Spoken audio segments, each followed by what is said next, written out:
en la ocasión anterior vimos a los 3 primeros filósofos de la naturaleza, llamados milesios por su origen en Mileto, y vimos sus 3 concepciones sobre el origen y la fuente, el principio generador y constitutivo de todas las cosas. En esta ocasión vamos a aproximarnos a Heráclito de Éfeso. Éfeso es una ciudad que, como ustedes ven, ahora se localiza en lo que es la actual Turquía, ¿sí? Entonces, ustedes, de hecho, pueden asomarse a la ciudad de Éfeso y pueden apreciar muchas de su riqueza, y es una ciudad muy reconstruida, a mi juicio demasiado reconstruida, ¿sí? Pero en la cual todavía se encuentra lo que fue un antiguo teatro griego, con una excelente acústica, ¿sí? Ahora, vamos a ver algunos datos biográficos relacionados con la vida de Heráclito, ¿sí? Primero, se nos menciona que fue hijo de Blosón, ¿sí?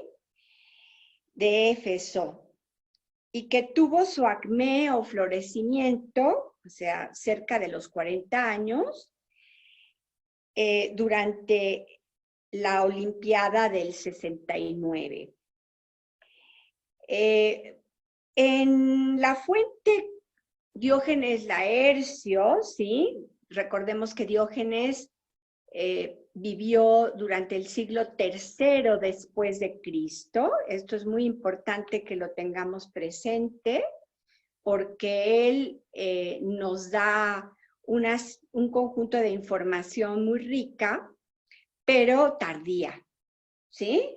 Es decir, que hay una distancia de siglos entre el momento en que vivió Heráclito y los filósofos a los que se refiere Diógenes, y el momento en el que Diógenes nos aporta esa información que no sabemos hasta qué punto es fiel. Ahora, en esa información se nos dice que se volvió sumamente altanero y desdeñoso, y que esto se refleja supuestamente en su libro, en donde afirma el conocimiento de muchas cosas nos enseña a tener inteligencia, pues de ser así hubiera enseñado a Hesiodo, a Pitágoras y hasta Genófanes y Hecateo. Y entonces ahí vemos que Heráclito ponía a un lado a los poetas, como Hesiodo, y a los científicos, por ejemplo, a Pitágoras, que fue un gran geómetra, un gran matemático, y Genófanes, un pensador que le antecedió, ¿sí? Y que fue un crítico de la religión antropomórfica de los griegos, ¿sí? Y de hecho, pues nosotros podemos encontrar en los fragmentos relativos a la teología de Genófanes, de Colofón, lo siguiente.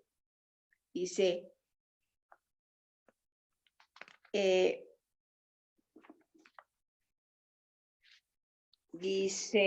los etíopes dicen que sus dioses son chatos y negros, y los tracios que tienen los ojos azules y el pelo rubio.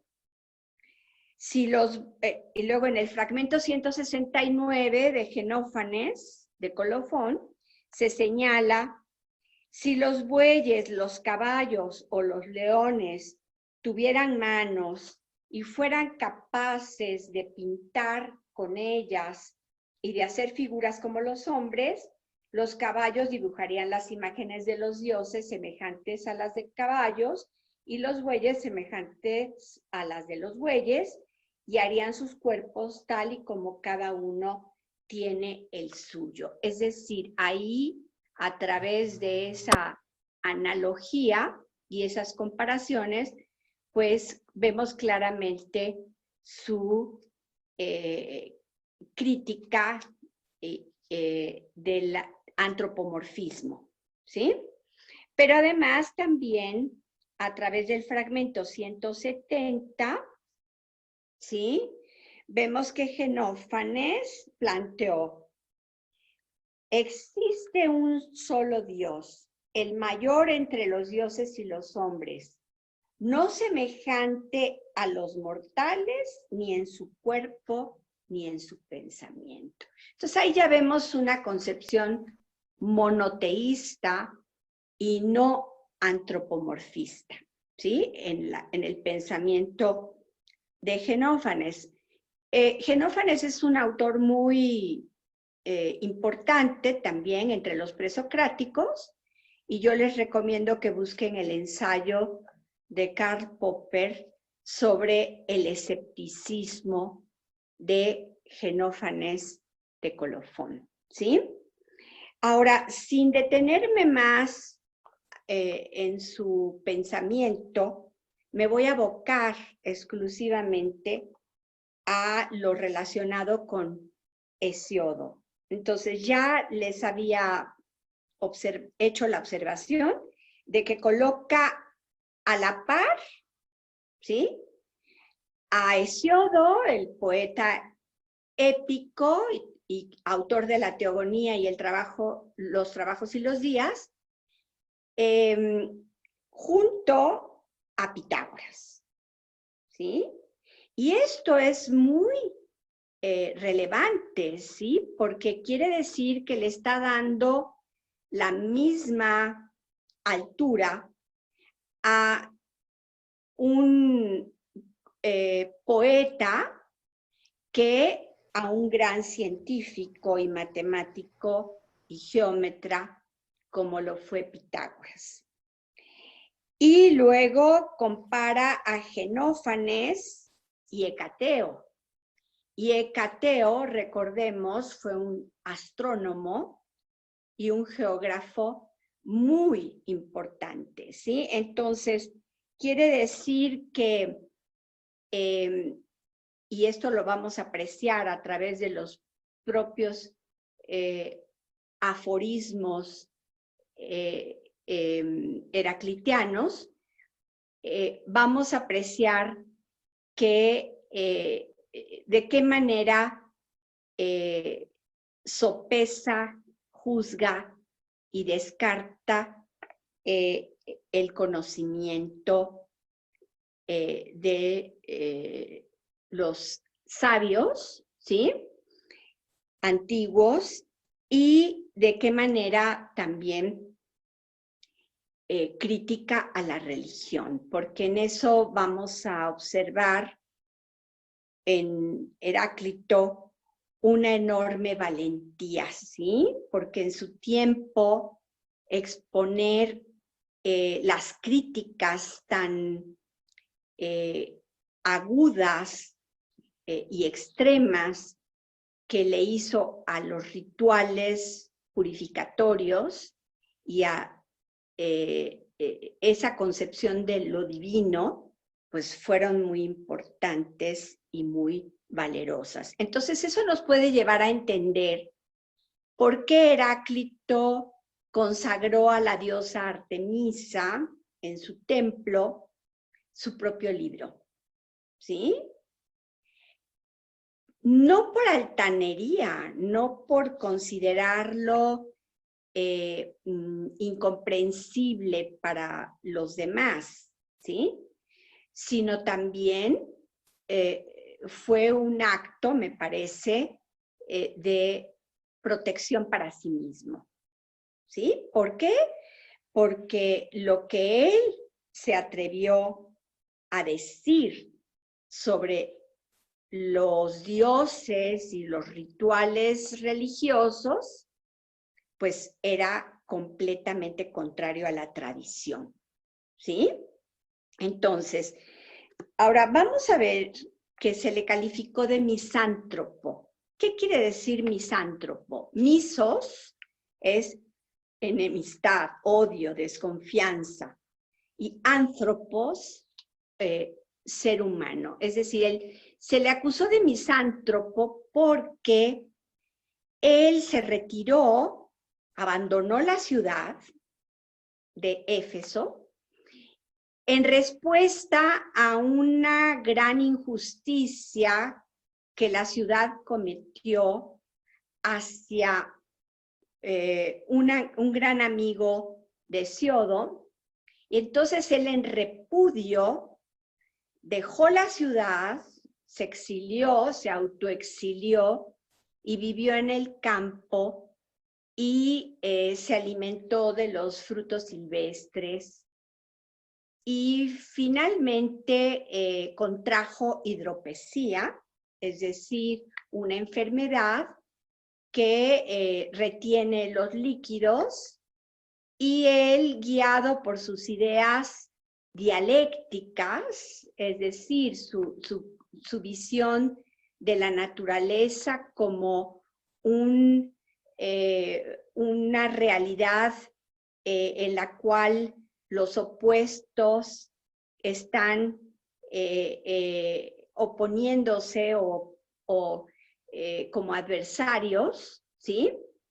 Esa idea lo llevó a considerar que si él se sometía al calor, entonces iba a curarse de la hidropesía, ¿sí? Es decir, de la retención del agua, ¿sí? Lo cual pues no resultó y finalmente la enfermedad produjo su muerte, ¿sí?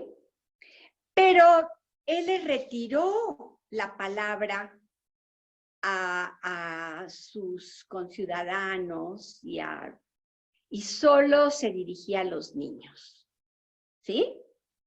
Entonces, lanzó ataques contra Hesíodo, contra Homero. Hay un aforismo. ¿Qué significa aforismo? ¿Sí? Los aforismos son sentencias u oraciones, frases cortas que encierran un significado, ¿sí? El estilo de escritura de Hesíodo no era claro, no era directo, sino que invitaba a la interpretación, a descifrar lo que el filósofo Heráclito se proponía comunicar, ¿sí?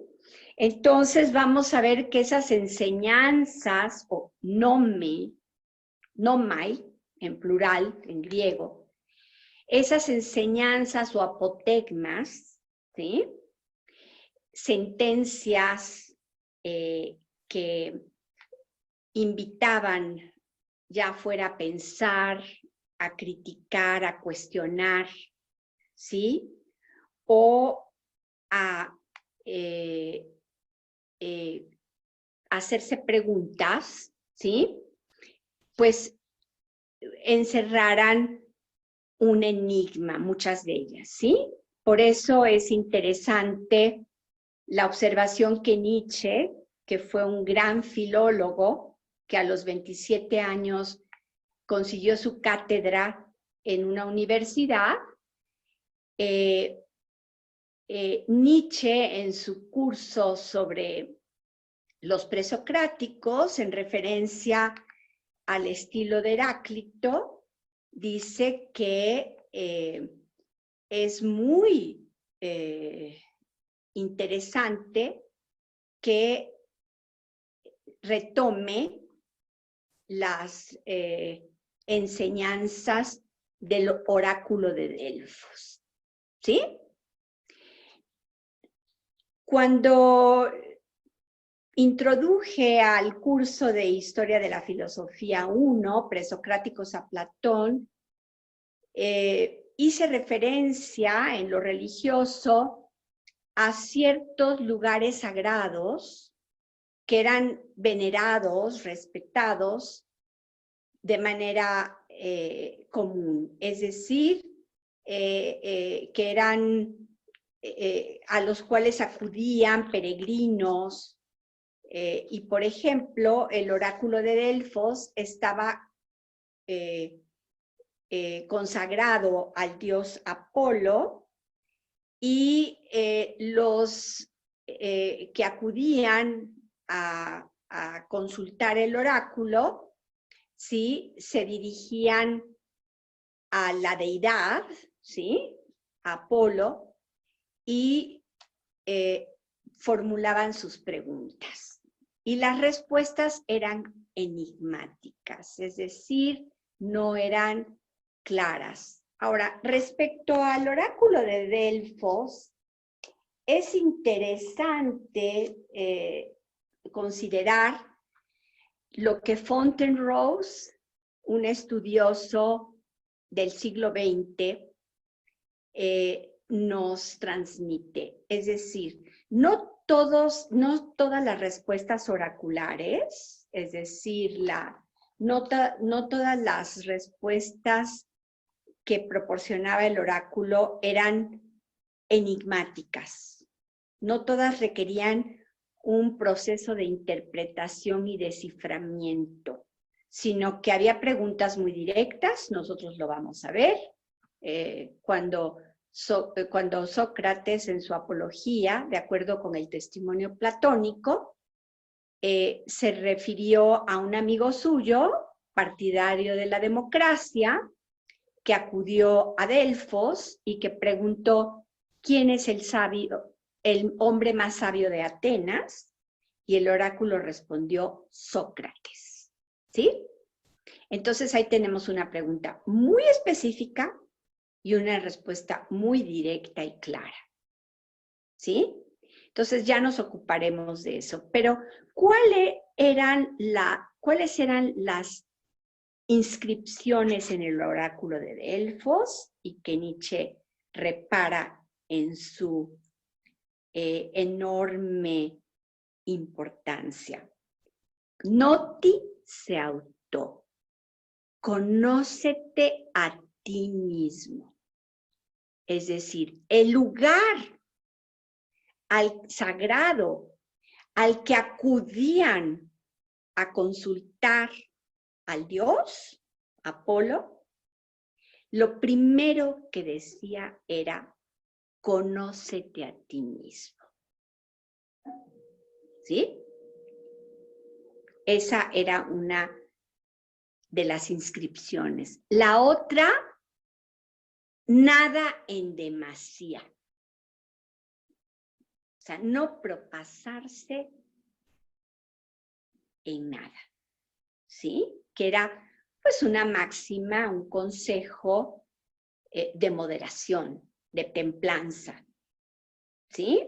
Entonces es muy interesante que ese sitio sagrado y de consulta aconsejara conócete a ti mismo.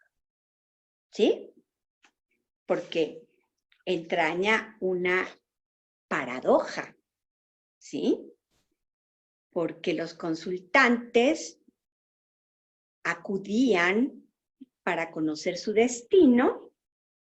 ¿Sí? Les recomiendo la tragedia Edipo Rey de Sófocles, y como Edipo acude a Delfos, al oráculo, para preguntar su destino, y cómo esa respuesta oracular, que era a través de la pitonisa, es decir, la sacerdotisa encargada de transmitir la respuesta divina a los consultantes, pues le da la respuesta, y esa respuesta va a desempeñar un papel muy importante en la trama de la tragedia de Edipo, ¿sí? Pero no es nuestro tema la literatura griega, aunque me gusta hacer referencia a ella para despertarles a ustedes el interés e invitarlos a que busquen las fuentes literarias, históricas, culturales, artísticas, ¿sí? Para enriquecer su conocimiento y enriquecer su curiosidad y su amor a la belleza, ¿sí? Entonces, vamos a ver que se dice que él murió a la edad de 60 años, es decir, que vivió una vida larga para el promedio de vida en la antigüedad, ¿sí? Ya les mencioné que Timón de Fliunte, ¿sí? Un sabio que fue un escéptico y un sátiro, un autor satírico, ¿sí? Calificó a Heráclito de aignites, es decir, enigmático y oscuro. Entonces, oscuro no por el tono de la piel, sino por su estilo, ¿sí?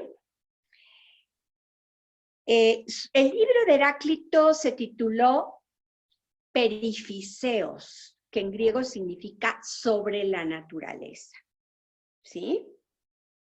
No llegó completo hasta nosotros, sino solo parte de ese libro.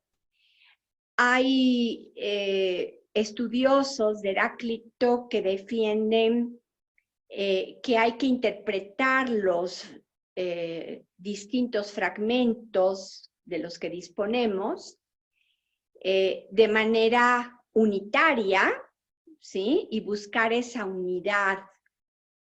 Pero para mí, esa aspiración a una comprensión totalizadora, ¿sí? De la obra de Heráclito, tal como ha llegado hasta nuestro tiempo de manera fragmentaria, pues es como querer completar un rompecabezas de muchísimas piezas sin disponer de un marco que guíe nuestra práctica de completar y buscar esa síntesis, ¿sí? Esa comprensión totalizadora, ¿sí? Por eso, pese a que respeto y admiro y recuerdo con mucho afecto y de manera entrañable a Enrique Jules Piccone, compañero y amigo, colega, extraordinario catedrático, desafortunadamente murió hace pocos años, ¿sí? Pero él se abocó a la interpretación unitaria de la obra de Heráclito y lo hizo muy bien, ¿sí? Entonces yo les recomiendo mucho este libro, ¿sí?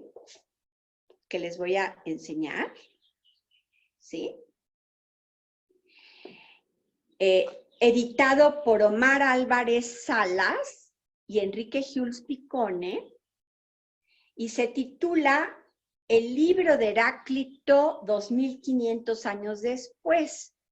Y esto fue publicado como un suplemento de la revista Nova Tellus, que es una revista del Instituto de Investigaciones Filológicas de la UNAM, ¿sí? Entonces es una obra excelente, ¿sí? Que les recomiendo para cuando ustedes dispongan de tiempo, ¿sí? Porque reúne los estudios de Muraviev, Sergei Muraviev, ¿sí? Sobre la obra de Heráclito y asimismo los estudios de heraclitianos muy distinguidos, entre ellos el propio Enrique Jules Piccone, Livio Rossetti y otros personajes tanto mexicanos como italianos, ¿sí? Como Laura Gianvittorio y también el de Omar Álvarez Salas sobre Cratilo y la recepción de Heráclito en Atenas, ¿sí? Entonces, es una obra muy valiosa, ¿sí? Porque en México adolecemos de un defecto que yo considero sumamente censurable, que es desconocer lo propio, el valor de lo propio, ¿sí? Empezando por nuestra lengua, ¿sí? Entonces, creo que lo que vale por sí mismo. Y claro, vale en un contexto que le presta esa valía que nosotros podemos reconocer, ¿sí? Pero no vamos a caer en una actitud de solo voltear la mirada y solo reconocer y solo admirar los estudios y las aportaciones de otros estudiosos en otras lenguas, en otras latitudes, ¿sí? E ignorar lo propio, ¿sí? Cuando lo propio también merece ser reconocido, ¿sí? No porque es propio, no porque es cercano, no porque pertenece a nuestro ámbito geográfico, cultural, no, sino porque la valía se puede dar en muchos sitios y creo que es todo un aprendizaje el aprender y disponer de elementos de juicio y de criterios de valor, ¿sí? Y ese aprendizaje es un aprendizaje que ustedes ya están en el camino de proseguir, y precisamente estos cursos de historia de la filosofía lo que se proponen es mostrar, enseñar, apreciar las aportaciones y las contribuciones, tanto desde la antigüedad como hasta el presente, ¿sí? Entonces, vamos a ir a los fragmentos, ¿sí? Ya mencioné las dificultades de interpretación, y pues vamos a ver que en la obra de Keith Raven y Scofield, en el capítulo dedicado a Heráclito, hay un pasaje en el cual se afirma lo siguiente. Aristóteles aceptó la interpretación platónica del flujo e incluso la exageró aún más. En otras referencias, le ataca porque niega el principio de contradicción, al afirmar que los opuestos son lo mismo, y en esta interpretación se equivoca, a juicio de Keith Raven y Scofield, se equivoca Aristóteles una vez más al enjuiciarle anacrónicamente, de acuerdo con sus propias estructuras, de un marcado carácter lógico. Recordemos que Aristóteles fue el padre de la lógica, además del padre de la biología, ¿sí?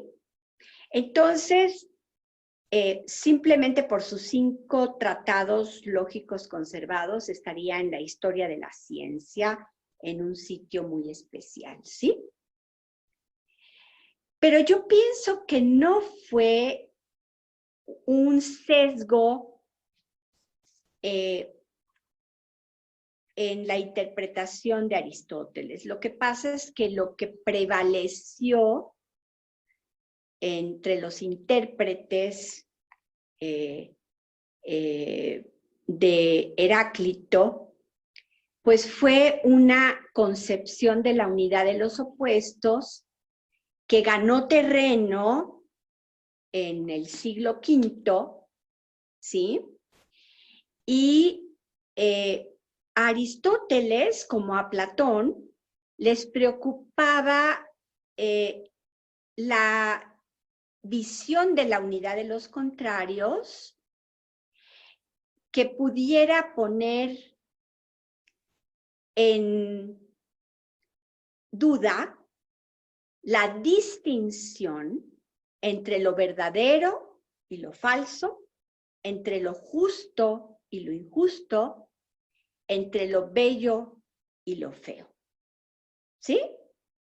Entonces, no se trata de un anacronismo en sentido estricto como juzgan Keith Raven y Scofield. Se trata de un anacronismo que desde la perspectiva de Piero Bank puede ser consciente y controlado y puede ayudar a comprender ciertos aspectos de la teoría heraclitiana, ¿sí? O de una teoría antigua en nuestro tiempo, ¿sí? Entonces los invito a que busquen la magnífica obra de Bárbara Kazan, ¿sí? Nuestros griegos y sus modernos. Es una obra magnífica en la cual ella reseña la polémica entre Jacques Brunswick y Piero Bank como historiadores de la filosofía y especialistas en la filosofía antigua, ¿sí?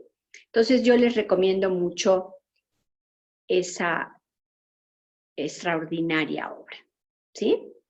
Entonces yo estoy de acuerdo con un anacronismo consciente, controlado,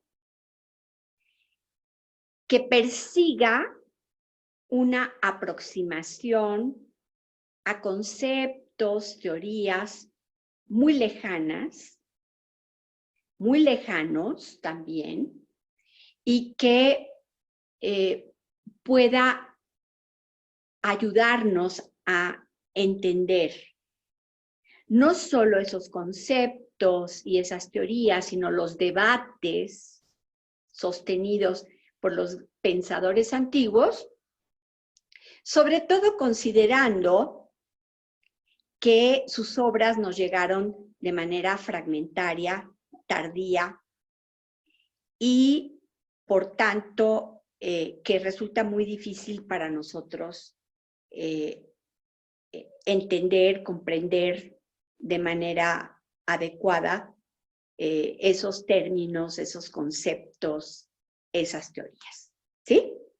Entonces, yo considero que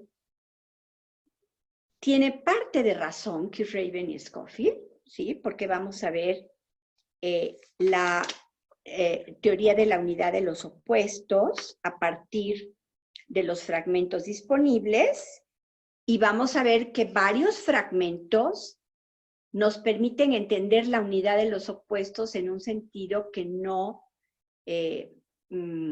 equivale a la eliminación de la distinción entre lo verdadero y lo falso. ¿Sí? ¿De acuerdo? Eso lo vamos a ver y a constatar en unos momentos. ¿Sí? Pero, bueno, hay una obra de Rodolfo Mondolfo sobre Heráclito y las diferentes vertientes de interpretación y los debates en torno a su pensamiento, ¿sí? Y que les recomiendo muchísimo, ¿sí? Muchísimo, ¿sí? Pero, dada la brevedad del tiempo disponible para atender a los grandes pensadores seleccionados para el curso, pues me voy a remitir a el método que me parece apropiado, seguido por grandes filólogos y grandes especialistas, y en este caso por Kirk, Fabian y Scofield, y que es agrupar los aforismos según sus ejes temáticos. ¿Sí? Entonces vamos a ver que cuando se ocupan del pensamiento de Heráclito, van reuniendo los fragmentos y de hecho ellos los numeran, ¿sí? Ellos no se apegan a la numeración de Diels y Krantz, ¿sí? Grandes filólogos que no solo se dieron a la tarea de conservar y reunir y catalogar los fragmentos de los antiguos filósofos, pero la historia de la filosofía es una disciplina, un área del conocimiento que se va enriqueciendo y que se puede ir completando y que se puede ir puliendo, ¿sí?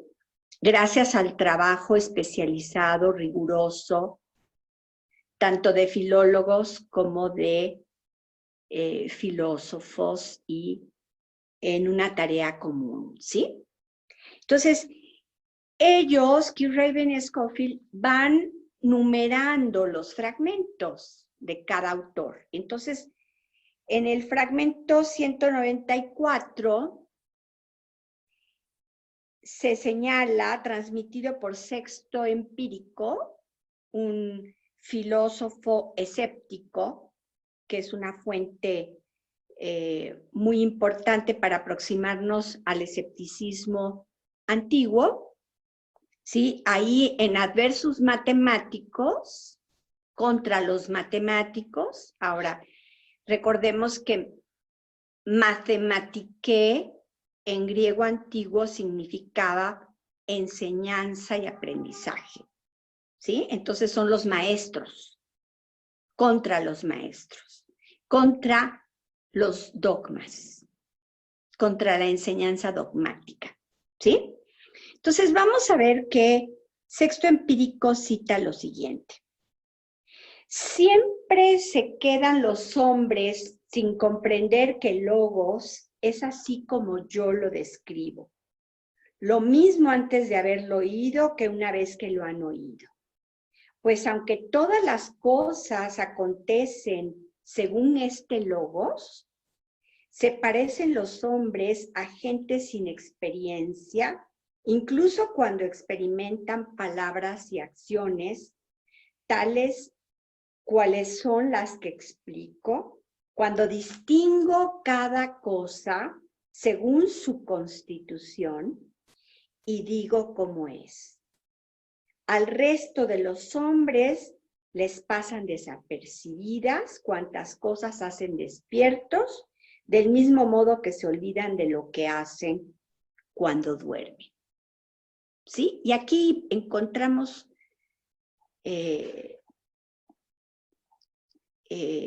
términos que van a destacar de manera muy importante en las formulaciones de Heráclito de Éfeso. ¿Sí? Lo primero, logos. Logos en griego tiene varios significados.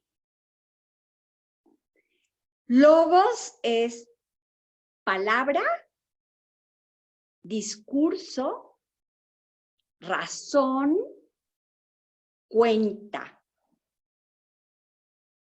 ¿Sí? Y vamos a ver que Heráclito afirma poseer un conocimiento de logos, del cual carecen los otros. Ahí vemos un rasgo de petulancia, me parece, y un rasgo de cierto engreimiento de parte del pensador Heráclito. Y eso lo vamos a contrastar cuando nos aproximemos al poema de Parménides en la siguiente sesión. ¿Sí? Vamos a ver que el estilo de exposición de ambos es muy diferente. Heráclito se presume y asume que conoce un conocimiento, que conoce a fondo lo que es lo real, lo verdadero y el logos. Y vamos a ver que hay fragmentos en los cuales el logos, como es el caso del fragmento que acabo de leer, el logos es el logos cósmico. ¿Sí? El logos de la naturaleza, de la totalidad. ¿Sí? Un logos universal. ¿Sí? Entonces, dice, aunque todas las cosas acontecen según este logos, los otros no lo captan. O sea, él sí conoce ese logos, ese principio racional cósmico. ¿Sí?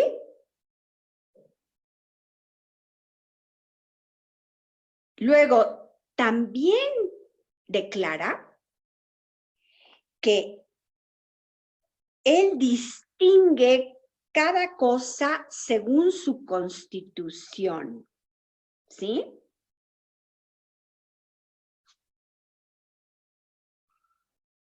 ¿Sí? Porque dice, ginomenon garpanton cataton logon tonde apeiroisin o eoikasi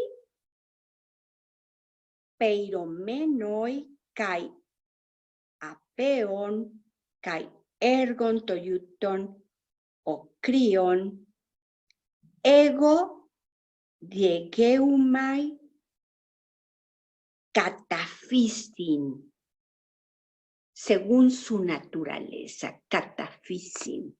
¿Sí? aquí lo traducen como según su constitución, según su naturaleza, ¿sí? Pero además va a decir que esa naturaleza él la conoce, dice, y entonces él asume que tiene un conocimiento de todas las cosas según su naturaleza. ¿Sí?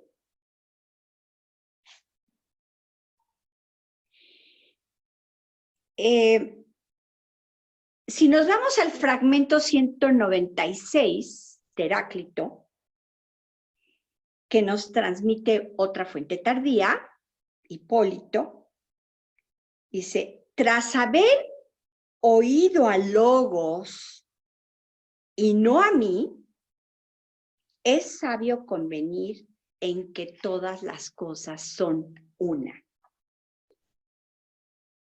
Y ahí sí está estableciendo cierta distinción entre oír a Logos y oír el Logos de Heráclito. ¿Sí? El discurso de Heráclito. ¿Sí? Dice, es sabio convenir en que todas las cosas son una. ¿Sí? Sofonestin en panta einai. ¿Sí? Yo les voy leyendo un poco en griego para que ustedes se sientan atraídos por su estudio y aprovechen que ahora se imparten cursos excelentes y ustedes los pueden seguir en línea, ¿sí? Entonces, ahí ya vimos en estos primeros fragmentos a los que me he referido, ya vemos que Heráclito habla como un sabio. Un sabio en el logos cósmico que rige todo el cosmos, ¿sí? Y un sabio sobre la naturaleza de cada cosa, ¿sí?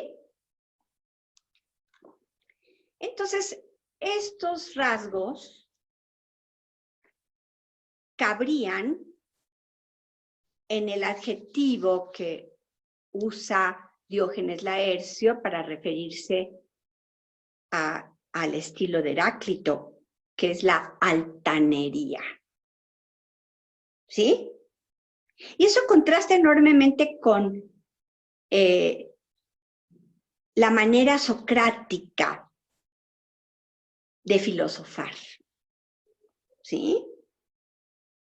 Y vamos a ver el arte mayéutica, el arte de ayudar a parir las ideas, el conocimiento practicado por Sócrates, ¿sí? Y vamos a contrastar la altanería de Heráclito, que asume un tono casi profético, ¿sí? Frente al estilo socrático, que es más mesurado e irónico. Tendremos oportunidad de apreciar esos rasgos de la figura socrática, ¿sí? Pero ahora nos vamos a aproximar a la teoría de la unidad de los opuestos. Y vamos a ver, a partir de ejemplos diversos de la unidad esencial de los opuestos, como lo titulan Kirchraven y Scofield, vamos a ver los fragmentos 199, 200, etcétera, ¿sí? Y vamos a ver que no todos expresan la unidad de los opuestos en un mismo sentido. ¿Sí? Entonces vamos a ver el primero, el fragmento 199, que dice así: el mar es el agua más pura y más corrupta. Es potable y saludable para los peces. Para los hombres, en cambio, es impotable y deletérea, es decir, nociva. Bueno, el mar es la más potable, pero también la más impotable. Pero no para lo mismo, o sea, para los peces es la más potable, pero para los humanos no. Ahí no hay contradicción en la unidad de los opuestos. Claramente. ¿Sí? Entonces, no hay problema. Este fragmento heraclitiano, pues, nos permite entender la unidad de los opuestos sin contradicción. ¿Sí? Y por tanto, en estricto apego al comentario de Keith Schofield, de que por unidad de los opuestos, Heráclito no entendía algo contradictorio en el sentido lógico. ¿Sí? El fragmento 200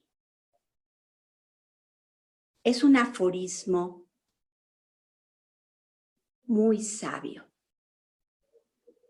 que dice: el camino arriba y abajo es uno y el mismo.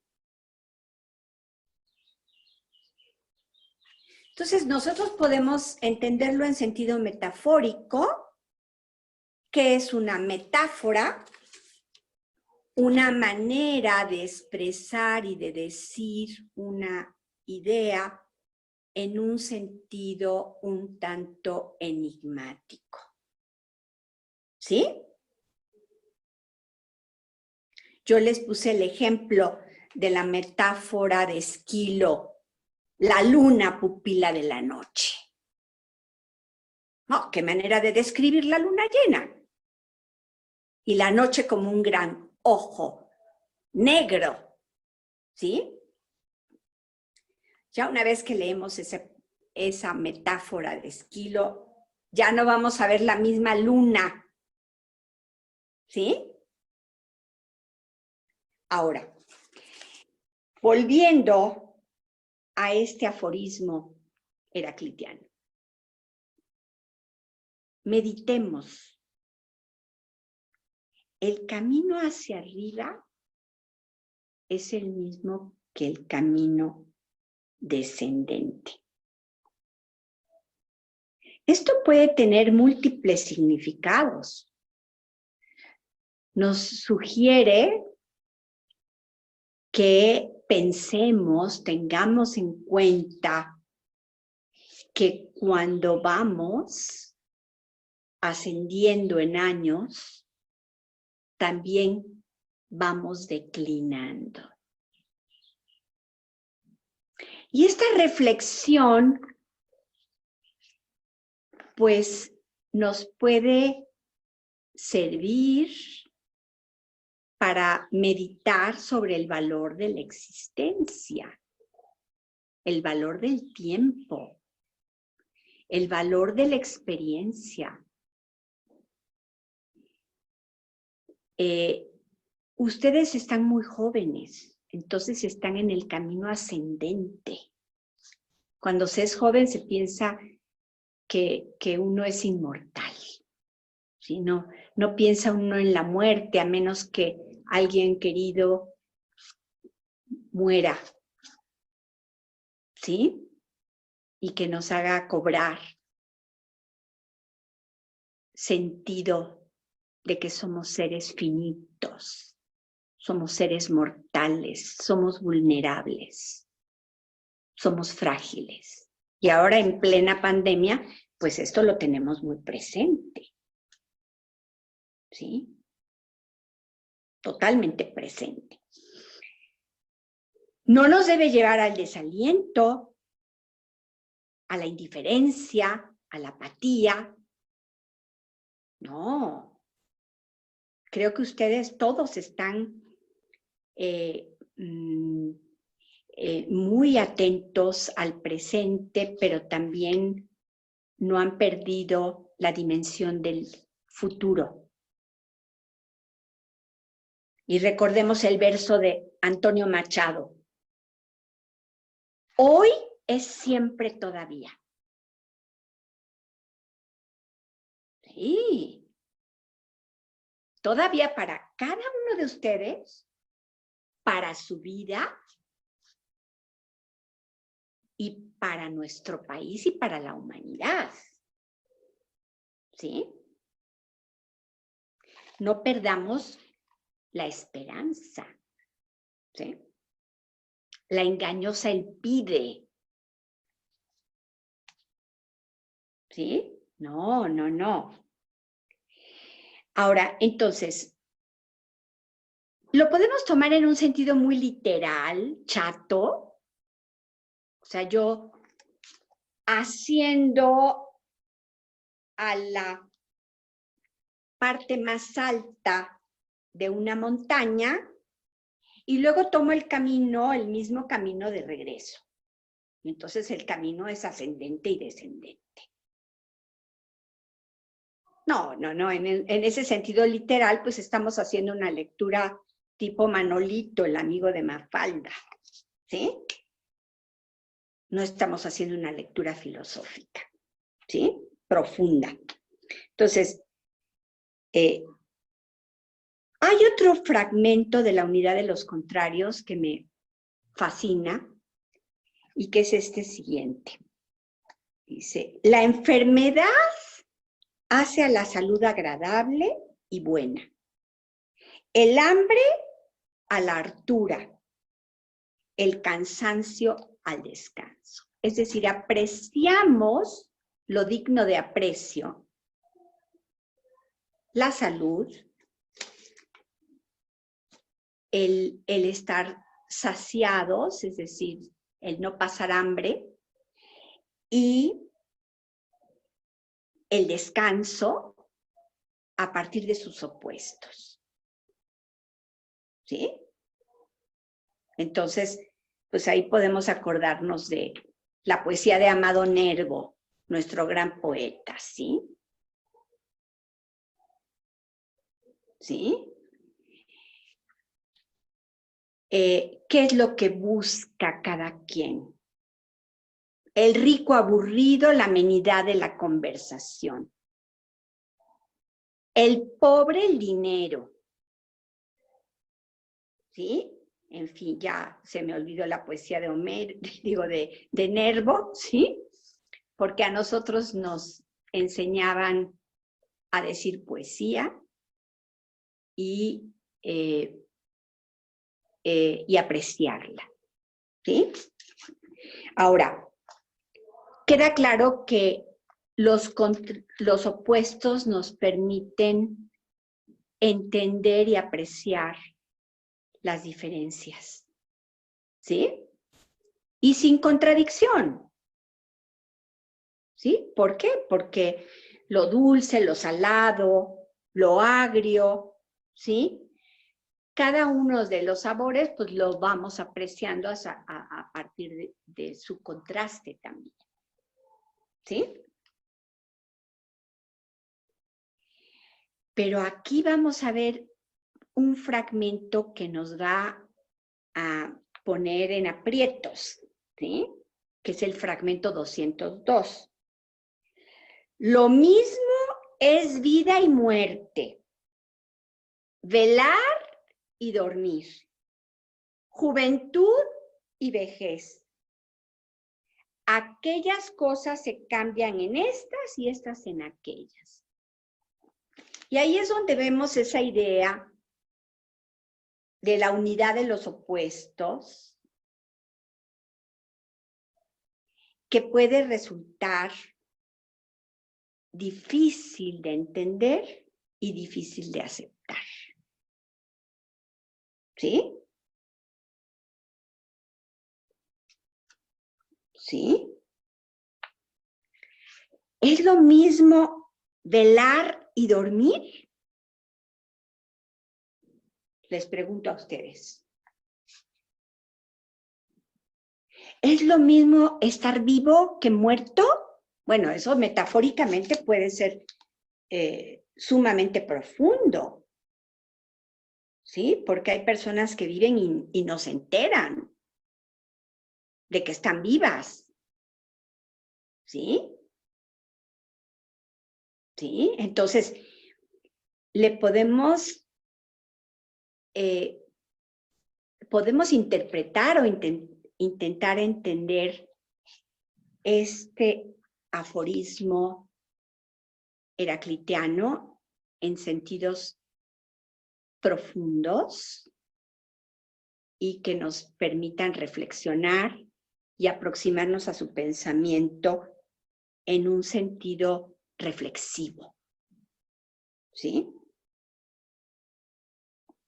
¿Por qué si hay personas jóvenes que piensan como ancianos y ancianos vitales que piensan como jóvenes?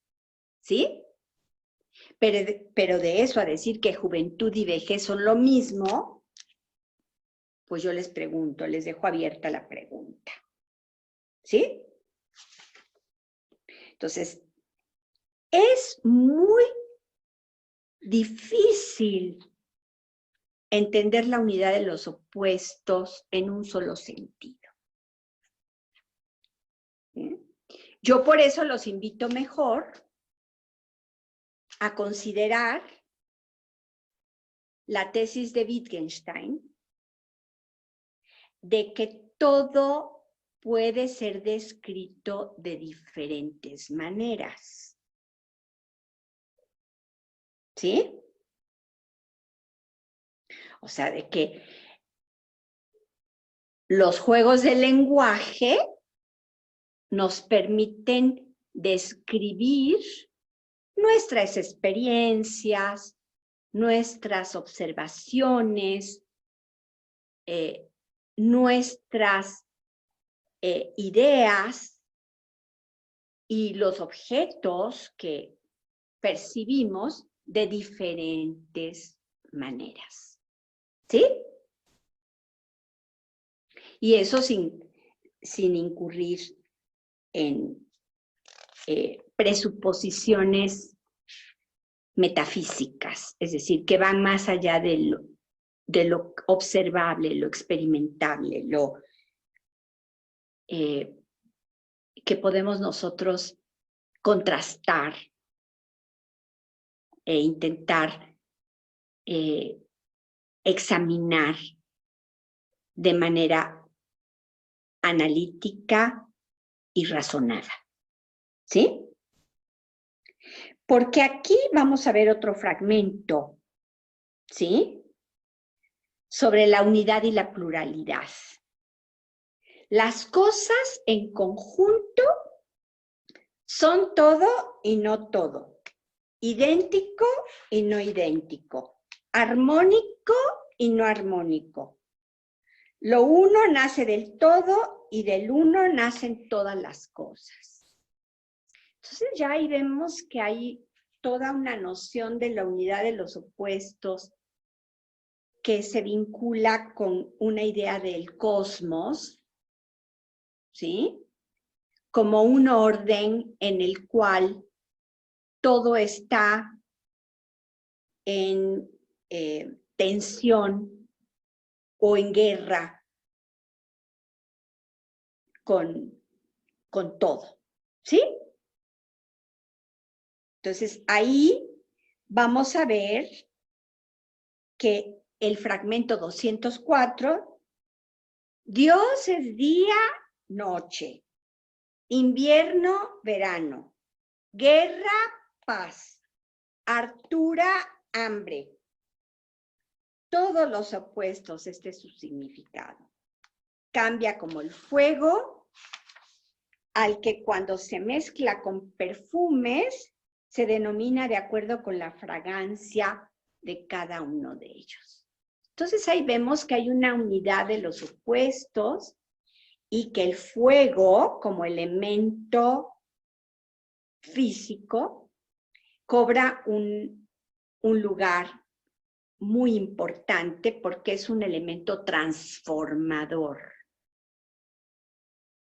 O sea, cuando se calientan los minerales, las piedras, se pueden separar, se funden los metales y se pueden separar los metales. ¿Sí? Entonces, para Iván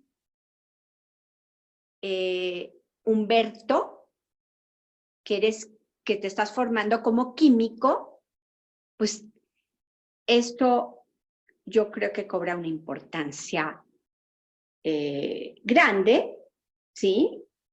Porque uno de los elementos fundamentales en la cosmovisión de Heráclito, aparte del logos, es el fuego, como un elemento transformador, ¿sí?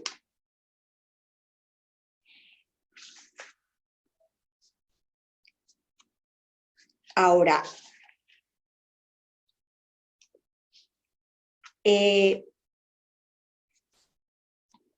está la teoría de la armonía en español, ¿sí? Entonces, hay una relación equilibrada entre los opuestos, o sea, los opuestos se equilibran uno al otro. Entonces, en el fragmento 207 dice Heráclito, una armonía invisible es más intensa que otra visible.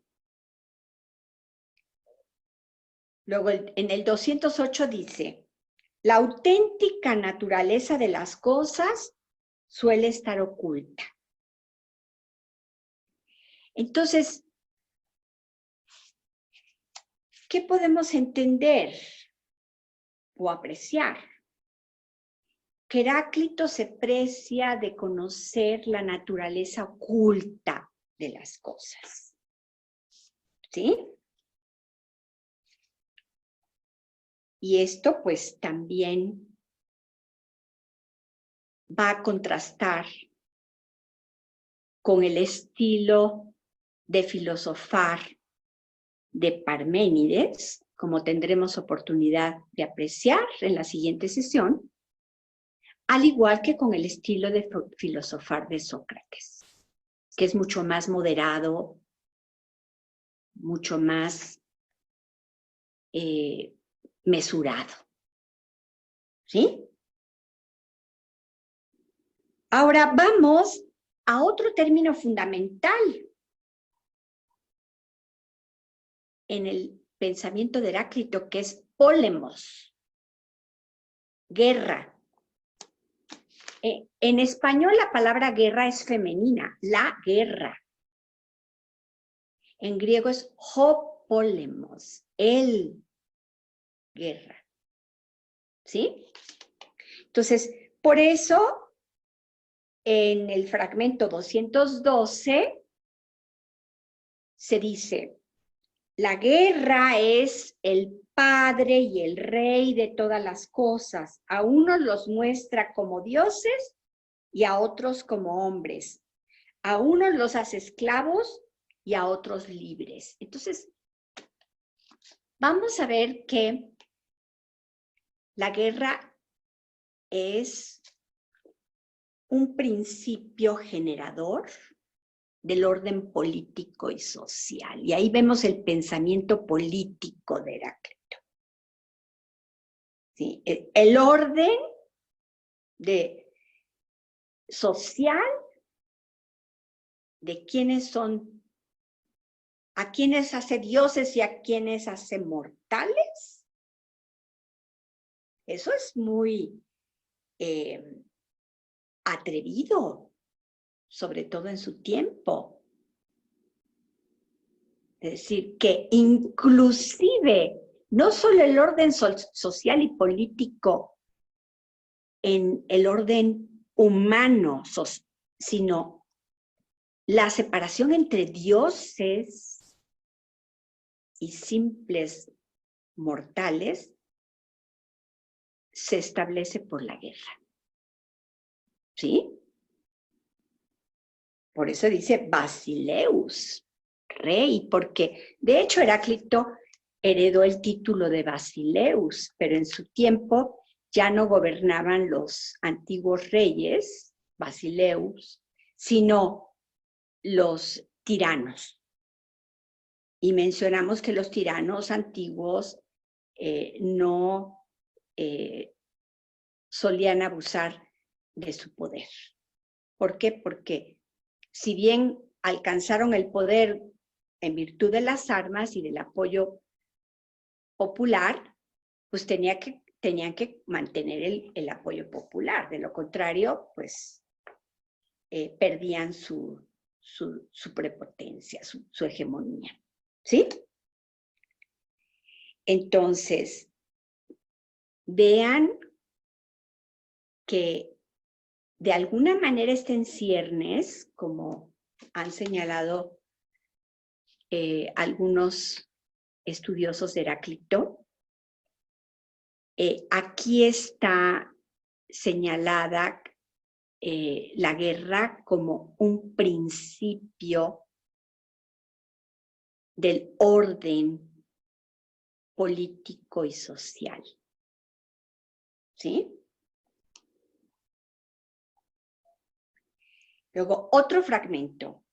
Conviene saber que la guerra es común a todas las cosas y que la justicia es discordia y que todas las cosas sobrevienen por la discordia y la necesidad. ¿Sí?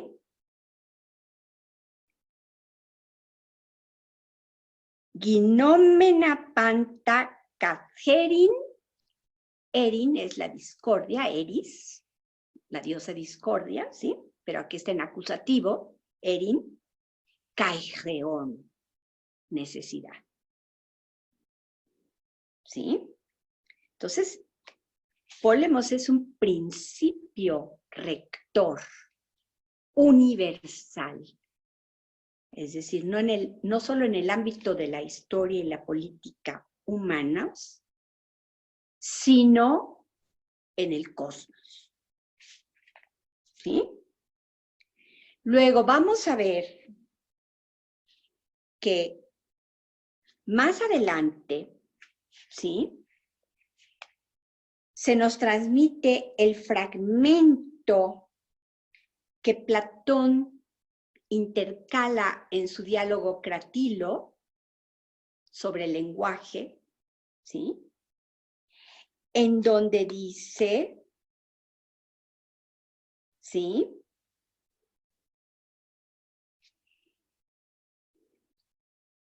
Pantarrey, ¿sí? Pero, a ver, no, espérenme, porque luego mi memoria me falla, ¿sí? Dice, Heráclito dice en alguna parte que todas las cosas se mueven, ¿sí? Pantajorei, y nada está quieto, udenmenei, y comparando las cosas existentes con la corriente de un río, Caipotamú roe, ¿sí?, dice que no te podrías sumergir 2 veces en un mismo río. ¿Sí? Entonces ahí está la analogía entre el orden cósmico, que está en continuo movimiento, y transformación, y las aguas de un río que fluyen continuamente. Entonces, ni tú vas a ser el mismo o la misma, ni el río, porque sus aguas van corriendo, van fluyendo. ¿Sí queda claro? Ese es uno de los aforismos más famosos y admirados, ¿sí? Ahora vamos a ver un aforismo extraordinario, ¿sí? ¿Sí? El 217 dice, este cosmos, el mismo de todos, no lo hizo ningún dios ni ningún hombre, sino que siempre fue, es y será fuego eterno que se enciende y se extingue según medidas. ¿Sí? Entonces ahí vemos que retoma la idea de la conservación del cosmos, de la unidad del cosmos y de que no es un efecto, no es un producto de una causa externa a sí mismo. ¿Sí? Pero además, aquí la analogía con el fuego, que se enciende y se extingue según medida. ¿Sí? Entonces, muchos van a ser los presocráticos que van a hablar del tiempo cósmico y van a comparar el tiempo que nosotros solemos medir y tomar en cuenta en nuestra vida cotidiana y lo que sería el orden cósmico, ¿sí? Los ciclos cósmicos, ¿sí? Entonces, en 218 dice, revoluciones del fuego. Es, en primer lugar, mar.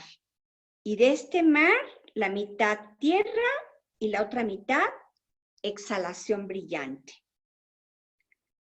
La tierra se desparrama en mar y se mide en la misma proporción que tenía antes de convertirse en tierra. Entonces vemos cómo de alguna manera retoma la física previa de los milesios, ¿sí? Y desde luego le da un papel fundamental al fuego. Dice, todas las cosas se cambian recíprocamente con el fuego y el fuego a su vez con todas las cosas, como las mercancías con el oro y el oro con las mercancías.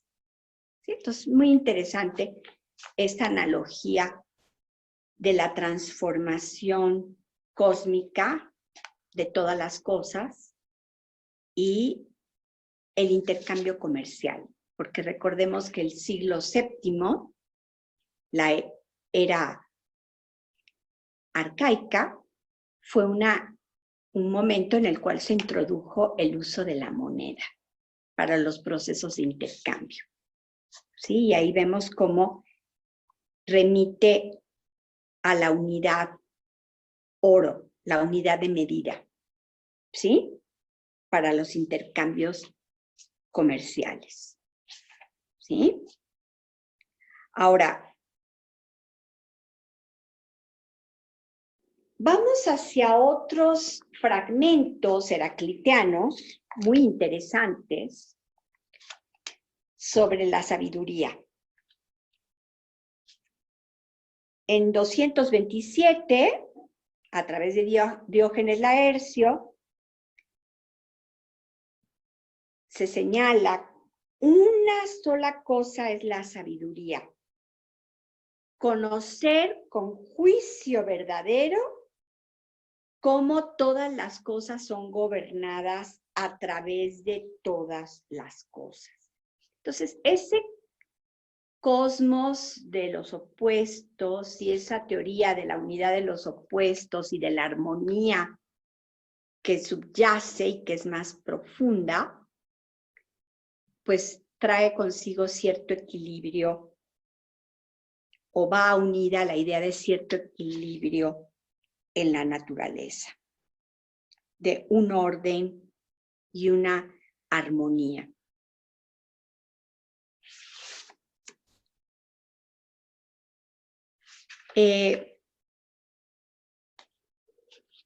Heráclito piensa que la muerte va unida al enfriamiento y a la humedad, a convertirse en agua. Y eso también tiene que ver con la observación de que los vivos tenemos cierta temperatura y los muertos pierden esa temperatura y se enfrían, ¿sí? Pero hay un aforismo que a mí me parece de una belleza y una profundidad extraordinarias, ¿sí? El aforismo 232, que dice lo siguiente: no llegarías a encontrar en tu camino los límites del alma, ni aun recorriendo todos los caminos, tan profunda dimensión tiene.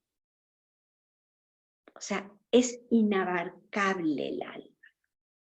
Entonces, nótese auto, conócete a ti mismo, pues nos conduce a una introspección ilimitada, ¿sí? Ilimitada. Eso a mí me parece muy profundo este aforismo de Heráclito, ¿sí? Y de una enorme sabiduría. Y hay una autora extraordinaria, pero ahora no recuerdo su nombre, ¿sí? Que en su estudio sobre los aforismos heraclitianos toma este aforismo como eje para ocuparse de la psicología de Heráclito de Éfeso, ¿sí?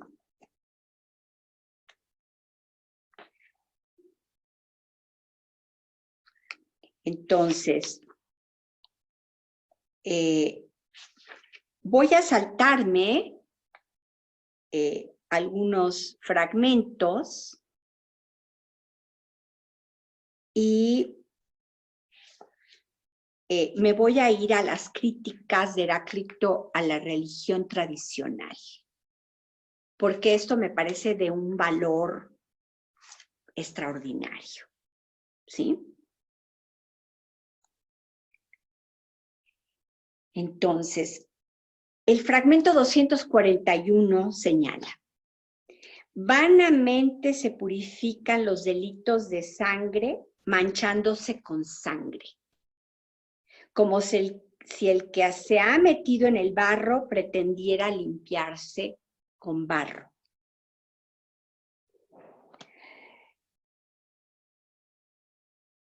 Loco le parecería al que le viera intentando hacer esto. Dirigen también súplicas a estas estatuas como si se pudiera conversar con las casas sin conocer la verdadera naturaleza de los dioses ni de los héroes. Bueno, Heráclito, si viera que el barro sirve para limpiar la piel, ¿sí? Y entonces a purificar la piel, a retirar los puntos negros que se forman porque los orificios de la piel se ensucian, ¿sí? Entonces, ese tipo de práctica purificatoria, pues sí la conocemos, ¿no? Y podemos constatarla, pero hay que tener presente que los homicidas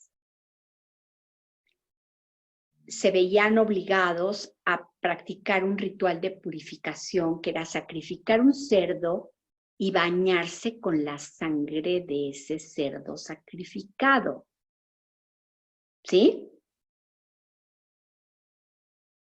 Entonces, esto ya le da una dimensión y una profundidad muy grande a su crítica de los rituales purificatorios. ¿Sí? Y atreverse a decir esto en su tiempo, pues fue una osadía enorme, ¿sí? Por ejemplo, en el fragmento 242 dice: los misterios practicados entre los hombres son celebrados impíamente. O sea, censura la celebración de los misterios. Y si tenemos presente el lugar que ocupaban los misterios eleusinos, ¿sí? Y su importancia para la vida comunitaria y el orden aristocrático, pues podemos apreciar el atrevimiento de Heráclito al cuestionar los rituales de los misterios, ¿sí? El siguiente fragmento también es muy importante, dice: porque si no celebraran las procesiones y cantaran el himno a las partes pudendas en honor de Dionisio, sus prácticas serían aún más desvergonzadas. El Hades y Dionisio, por el que se enloquecen y celebran las fiestas leneas, son lo mismo. Entonces, si ustedes buscan vacantes por Google, Grecia antigua, van a ver los ritos dionisíacos que se celebraban por la noche y van a ver a las ménades o sacerdotisas de Baco, las bacantes, danzar frenéticamente acompañadas con un tirso que hacían sonar y enloquecían con la danza. Pero además daban muerte a un toro y desgarraban su piel, su carne. Y entonces les sugiero que lean las vacantes de Eurípides, ¿sí? Su tragedia. Su tragedia, que es extraordinaria, ¿sí? Entonces, no se las voy a echar a perder, se las sugiero como lectura complementaria para sus ratos libres, ¿sí? Ya sea a lo largo del trimestre o más adelante en las vacaciones, ¿sí? Entonces, pone por igual Hades que Dionisio. Hades, el dios de la muerte, ¿sí? Y Dionisio, pues, que celebra la vida, la fertilidad. Recordemos que los sátiros están representados como cuerpo masculino con el órgano genital masculino erecto y las piernas como patas de cabra, ¿sí? Entonces ustedes pueden ver las representaciones en las vasijas áticas, es decir, del siglo V antes de Cristo, y ustedes van a ver esas representaciones de la fertilidad, del vino, del entusiasmo, ¿sí? Pero en las vacantes de Eurípides van a ver que esos rituales orgiásticos eran una celebración de la vida, pero también entrañaban la práctica del sacrificio de manera brutal, violenta, cruel, ¿sí? De un toro, ¿sí? Y bueno, desgarrar a un toro vivo no es cualquier cosita, ¿sí? Entonces yo les sugiero que lean a Eurípides, ¿sí? Ahora, en el 244, en el fragmento 244, dice Heráclito: el señor cuyo oráculo está en Delfos, ¿quién es ese señor? Apolo. Ni habla ni oculta, sino que se manifiesta por señales. ¿Sí?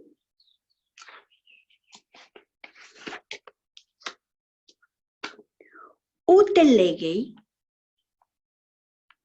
ni habla, ute cryptei alasemainei, ¿sí? Sino que se manifiesta por señales, ¿sí? O sea, de manera enigmática, que hay que interpretar, ¿sí? Entonces les recomiendo la magnífica obra de Las redes del enigma, de una gran estudiosa española de el oráculo, ¿sí? Que es una belleza. Iriart se apellida, si mal no recuerdo. Entonces, Las redes del enigma es una belleza de texto, ¿sí? Una exploración sobre el lenguaje oracular, ¿sí? Otra gran obra que les recomiendo es la de Pedro Laín Entralgo, ¿sí? La curación por la palabra. Extraordinaria obra, ¿sí? Publicada por Anthropos, ¿sí? Pedro Laín Entralgo fue un erudito, un gran filólogo, un gran estudioso de la medicina. Editó una enciclopedia sobre la medicina antigua.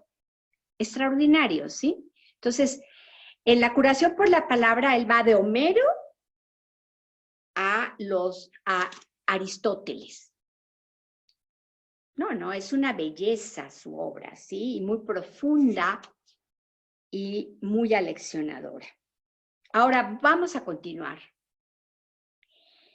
con la parte ética, ¿sí? Del pensamiento heraclitiano. 246. Anduve buscándome a mí mismo. Pero ya sabemos que él en otro aforismo dice: los caminos del alma no los podrás recorrer. ¿Sí? Luego otro gran aforismo: el carácter del hombre es su daimon. ¿Sí?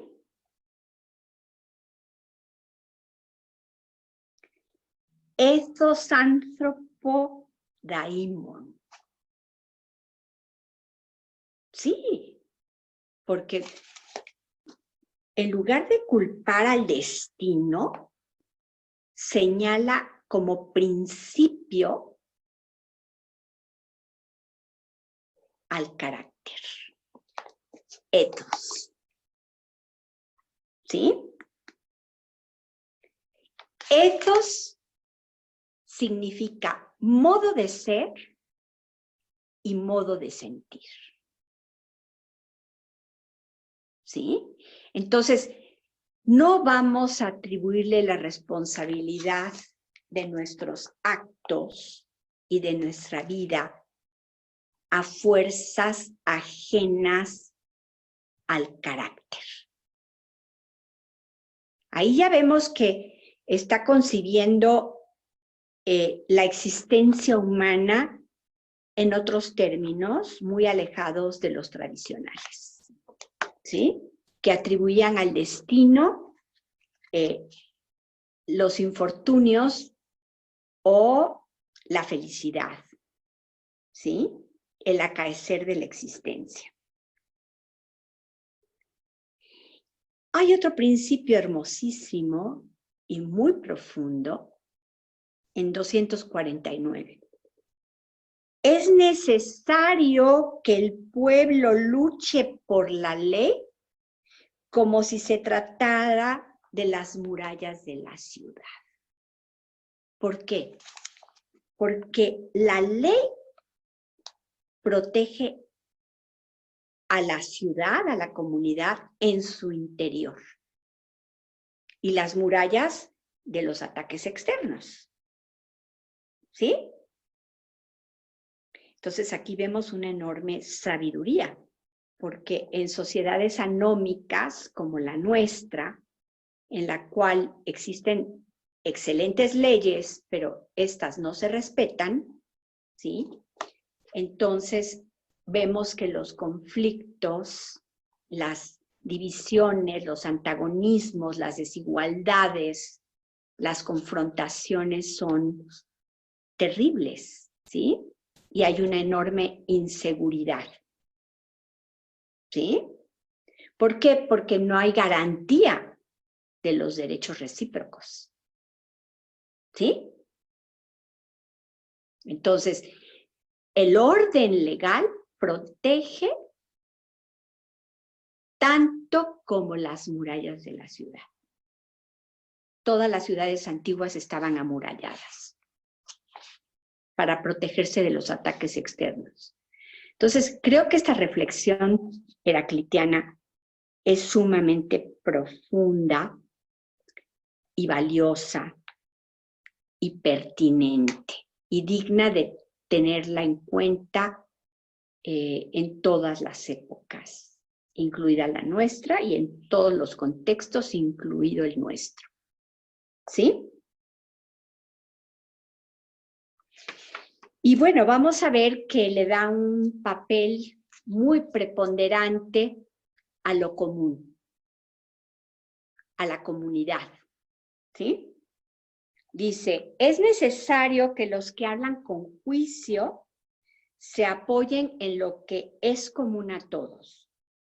Como una ciudad debe apoyarse en la ley e incluso con mayor firmeza. Todas las leyes humanas están nutridas por una sola, la divina, pues tiene tanto poder cuanto quiere y basta para todo e incluso sobra. Entonces ahí vemos que le da un papel primordial a lo común, ¿sí? Pero esto no quita que el tono de ciertos aforismos heraclitianos nos resulte profético y nos resulte un tanto petulante, ¿sí? Y un tanto indiferente a la crítica y a las réplicas de interlocutores posibles. El mismo hecho de que haya dejado su libro Perifiseos bajo la protección de la diosa Artemisa, muestra que él se sentía muy seguro de poseer el conocimiento de Logos y ser el transmisor de Logos, como una especie de profeta. ¿Sí? Entonces, vamos a ver el contraste tan radical entre el Logos heracliteano y el Logos parmenideano. ¿Sí? Cuando en la siguiente sesión nos ocupemos del poema del gran poeta y pensador Parménides de Elea. ¿Sí? Ahora, de Parménides ya tendremos oportunidad de apreciar que él visitó Atenas acompañado de Zenón, su gran amigo, y que sostuvo un diálogo con Sócrates, según el Parménides de Platón. ¿Sí? El diálogo de madurez Parménides, en donde Platón critica su propia teoría de las ideas. ¿Sí? Y nos da una gran lección. La filosofía debe sustentarse en buenas razones y justificar sus conceptos, sus teorías, sus hipótesis. Y debe estar abierta al diálogo y a la discusión racionales. ¿Sí? Entonces, aquí nos quedamos, porque ya son las 13:44, en un minuto ya termina nuestra sesión de hoy. Les recuerdo que deben formular sus preguntas, sus comentarios, y estamos en un proceso de aprendizaje de las nuevas tecnologías y pues les deseo que lean no solo a Heráclito, sino también ahora busquen el poema de Parménides, porque es el primer argumento deductivo en la historia de la filosofía. ¿Sí? Entonces les deseo que disfruten de la lectura y el contacto con nuestros grandes pensadores griegos. ¿Sí? Y les deseo lo mejor. Que sigan sanos ustedes y su familia y sus seres queridos. ¿Mm? Y con el ánimo arriba. ¿Sí? Sí. Gracias, profesora. Gracias a ustedes. Buena tarde. ¿Sí? Gracias, profe. Buenas tardes. Gracias, profesora. Gracias a ustedes también, porque para mí es muy estimulante ver que mi pasión por los pensadores antiguos y por la literatura y el arte es compartida. ¿Mm? Y contagiosa, ¿sí? Que estén muy bien. ¿Mm? Igualmente, buena tarde. Buena tarde. Gracias.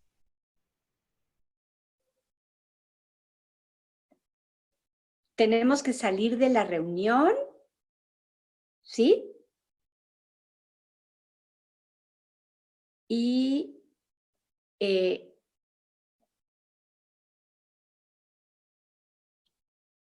entonces,